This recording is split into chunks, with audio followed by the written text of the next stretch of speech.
5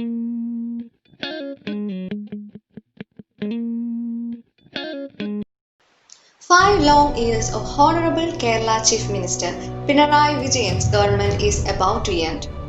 Next Kerala Legislative Assembly election is scheduled in May 2021. We think it is the right time to do an analysis of Kerala Chief Minister's governance in comparison with his manifesto promises.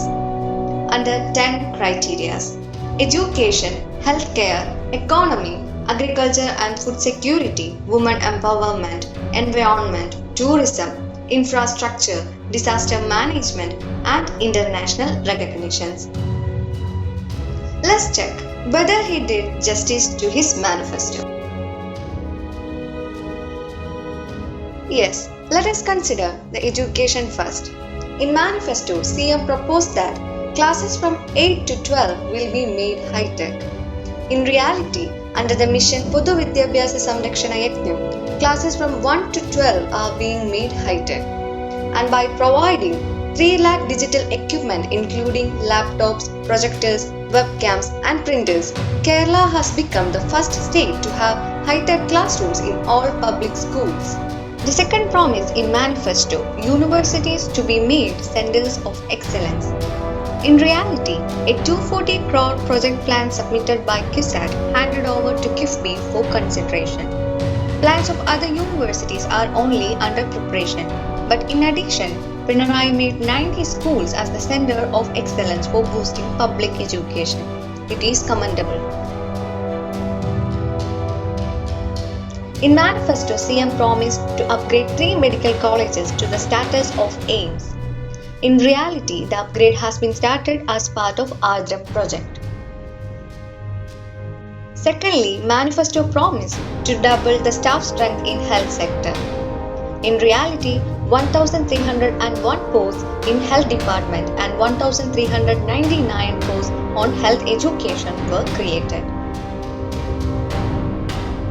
Third one, cancer detection facilities will be made available in taluk hospitals. In reality, as a first step, posts were created in 5 medical colleges to provide similar services to RCC. Yes, it's a fact in health sector, and reality is expected to be more brighter. But the health disasters Kerala witnessed in last 5 years and the way the health department flattened it shows the determination and commitment of government to society. Therefore, these pending plans need not be taken into account. Then comes the economical progress. The prime promise Pinarayi Vijayan given to Kerala society is the Kerala Bank connecting district and state cooperative banks. Yes, it becomes a reality with Rajan PS as the first Chief Executive Officer and Mini Anthony IAS as the first Administrator, Kerala Bank established. As part of this, CM assured that farmers will get agriculture loans from Kerala Bank at an interest lower to the existing rate at least by 1%. Also promised to seek RBI's permission to accept NRI deposit. Another fact gives a ray of hope is the 7.5% of GDP growth rate recorded in Kerala during 2018-19. It's the biggest achievement for sure. In the agricultural sector, Kerala Chief Minister promised for welfare schemes for farmers. And as said, for the first time in the country, the Kerala government formed Welfare Fund Board for the upliftment of farmers. Under this, the members are entitled to marriage and maternity allowance, educational assistance, disability benefit, personal pension, family pension, and so on. Secondly, in manifesto, CM promised to encourage manufacturing of value-added product from cash crops. And for that, action is taken to establish agro parks in all districts for the promotion. He conducted WIGA 2016, an international seminar and exhibition about agricultural processing and value addition. And also a startup village introduced in Thrissur to promote safe-to-eat products. But in contrast, the manifesto promised royalty to paddy field owners was not implemented yet. In the field of women empowerment, the manifesto promises were almost fulfilled. In manifesto, CM promised to restore gender budgeting. As per the promise, child and gender budget re-established. And in the midst of all economic shortage, he has allocated 18.4% of their total budget to the state gender budget. Paradoxically, India's gender budget is only 5% of their total budget. In addition, the Gender Park under Kerala government partnered with the UN Women to promote gender equality and women empowerment. Secondly, CM promised to provide loans to Kudumbashree at 4% interest rate, and in reality, interest rate fixed to 4% itself. In manifesto, CM promised to set up a permanent task force to review interstate water agreements in a timely manner. In reality, an expert committee has been formed with Vijay Kurian, retired IAS officer, as chairman. Secondly, manifesto promised to protect wetlands by conservation of soil, water, and biodiversity through public participation. In reality, all these projects included under Haritha Kerala mission. In addition, Education Department also taken steps to start biodiversity parks and rainwater harvesting in every schools on Environment Day. Tourism. In tourism sector, manifesto of Pinarayi Vijayan promised to increase number of foreign tourists visiting Kerala from 12 to 24 lakhs, and number of domestic tourists will increase by 25% in reality. In the face of setbacks created by frequent hitting of disasters shattered the tourism sector badly. Because of this, targets were not yet achieved as expected. To tackle the shortage of tourists, K.K. Shailaja, Health Minister of Kerala, presented the advantages of states during the COVID pandemic. She highlighted the promotion of health tourism by expertise in indigenous medicine.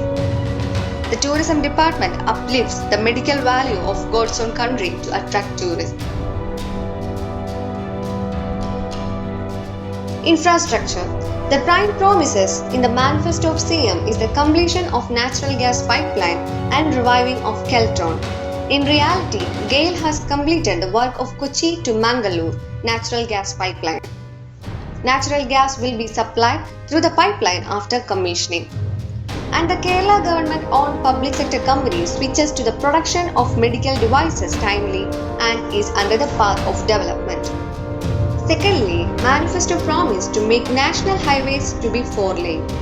In reality, 1,540.56 km of NH is currently maintained and remaining 240.8 km is with NHAI, the National Highway Authority of India, as part of 4 or 6 laning program of MoRTH.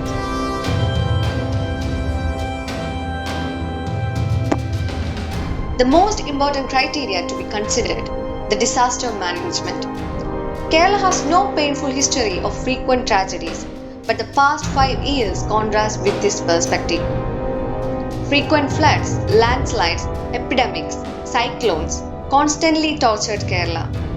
But being a Keralite, with so proud, it's a fact that government faced disasters more efficiently. In the backdrop of all calamities, Kerala government even formed a People's Disaster Defence Force by ensuring public participation for the sake of public. The decentralized responsibilities and mass participation of people under a strong determinative government has made the survival possible.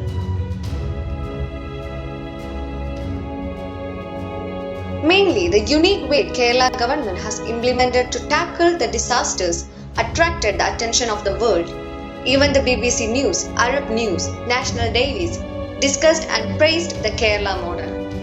The Kerala under Pinarayi Vijayan ministry is honoured by the Institute of Human Virology for effective control of Nipah.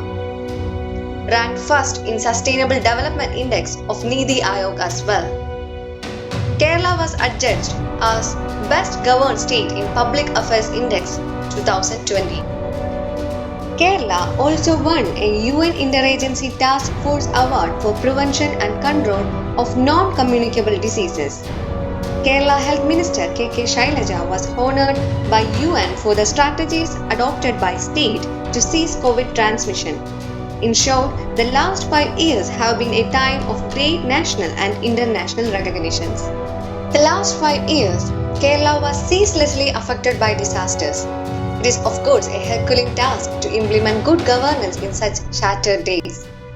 But from the analysis, we think that Kerala Chief Minister succeeded in showing justice to his manifesto promises.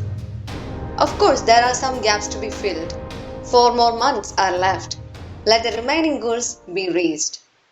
And that's all. If you have a different opinion, if you have something to be added, please let us know in the comment box.